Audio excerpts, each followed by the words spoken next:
गुज़िश्ता हफ्ते में किसान मददगार हेल्पलाइन पर मौसूल होने वाले 5 अहम सवालात। बरसीम में सुंडी के लिए कौन सी कीड़ेमार अद्वियात का इस्तेमाल करें? बरसीम में सुंडी के लिए स्पाइनोसेट 40 मिलीलीटर या लुफेनोलॉन 200 मिलीलीटर का इस्तेमाल करें। कमाद की फसल में जड़ी बूटियों के इंसदाद के लिए कौन सा स्प्रे करें?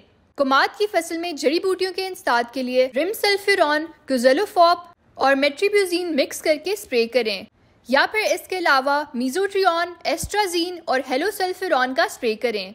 खरबूजे में फंगस के लिए क्या इस्तेमाल करना चाहिए? खरबूजे में फंगस के लिए एजॉक्सीस्ट्रोबिन या मैनकोजेब 250 मिलीलीटर फी एकड़ इस्तेमाल करें। कपास में सफेद मक्खी के लिए कौन सा स्प्रे करें? कपास में सफेद मक्खी के लिए पायरीप्रोक्सिफेन 400 से 500 मिलीलीटर फी एकड़ और फोल्नेसिमिड 80 ग्राम फी एकड़ स्प्रे करें। जवार के चारे वाली फसल के लिए खादों का क्या मंसूबा होना चाहिए? बुवाई के वक्त डीएपी 1 बोरी, यूरिया आधी बोरी और एसओपी आधी बोरी फी एकड़ इस्तेमाल करें। पहले पानी पर यूरिया आधी बोरी फी एकड़ इस्तेमाल करें। अगर जमीन में जिंक की कमी हो तो बुवाई के वक्त जिंक सल्फेट भी इस्तेमाल करें। मजीद रहनुमाई के लिए किसान मददगार हेल्पलाइन पर राब्ता करें। शुक्रिया।